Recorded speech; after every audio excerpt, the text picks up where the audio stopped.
Lucky Boys Podcast. I am for canceling like really fucked up racist Karens.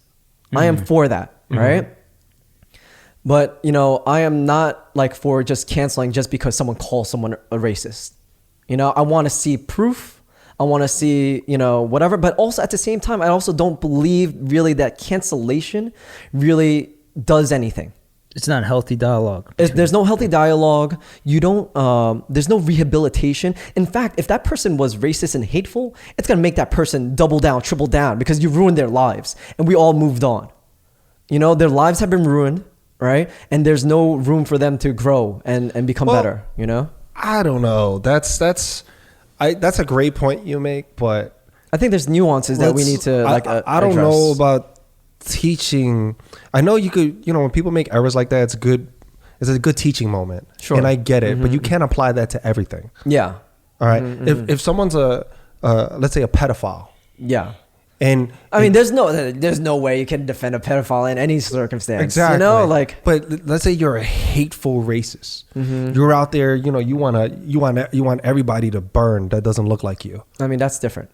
Right. I mean, yeah. So then I feel like that needs to be canceled. Like, hell yeah, man. Yeah. I'm with that. Yeah. And I know cancel culture can be very toxic when we start trying to cancel people out of nowhere, right? Yeah. Like, for example, Justin Bieber recently, there were some accusations on him where he had sex with certain girls and it wasn't mutual. And there were some issues along those lines legally, and basically accused him of some form of rape. And they were like, no. Justin Bieber was like, you know what? No, I got receipts, bitch. Oh. And I love that he did that. He pulled it. I mean, I don't want anyone being afraid speaking out when they need to. No, yeah. Right? Because that takes a lot of courage. Yeah. But there's another form of people speaking out just to try to get someone canceled. Yeah, and or for their own financial news. gain or their own political Exactly. gain, right? So there's that too. So those people ruin, you know, the real, like, you know, the experiences of real victims. They're the looters to the protesters. Yeah, yeah, and you have these opportunists that come in and do that. So there's this guy named Karan Dillard or whatever, and he took this video of this woman that he followed to her house, right? That, like,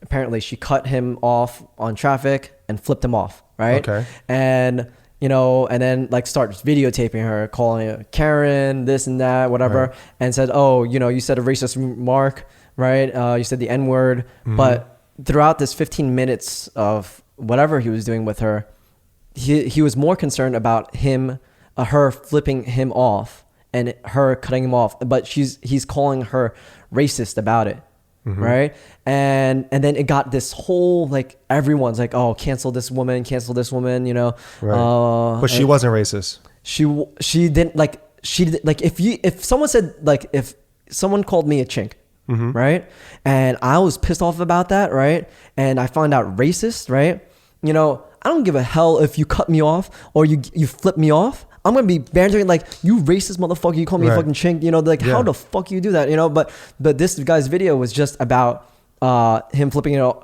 because she flipped him off and cut him. It made her racist because he's a black person, you know? So he went straight to racism. And he played the race card. And then he did that. There was another video where he was a Postmates, right? And he, this Chinese restaurant, they didn't want to, like, they said, oh, I need to see your app or whatever, right, so to take this, right? And he's the woman said whatever, you know, like, it's like it kind of it was a little bit dismissive with him, and then he made this a racist thing. So this guy has a history. Same guy that had a history of this. So he uses the black card. All the time. Is he black? Yes. Yeah. Gay black guy. Okay. So he just leans on that heavily. Because he knows there's power in it. There's power in that, you know. And these are the people that I feel like ruin the movement. Ruin, for sure. like, and muddies and makes it like you know, it's really disgusting. You know, it's just really just disappointing and disgusting. Yeah, and there's a history of that, and that's why I feel like a lot of people that aren't black they tend to lean to that argument, especially those people that were never for sharing their power. They want to go, oh, well, they'll point at that guy exactly and invalidate the whole thing. Exactly. You know, and that's a problem too. You know, that's a problem. So it's like, oh, okay. So are you saying, if you're taking that logic, then, you know, do these bad apple of cops make all cops bad? You know, or all, like, Exactly. that's the only way you have to flip it on them.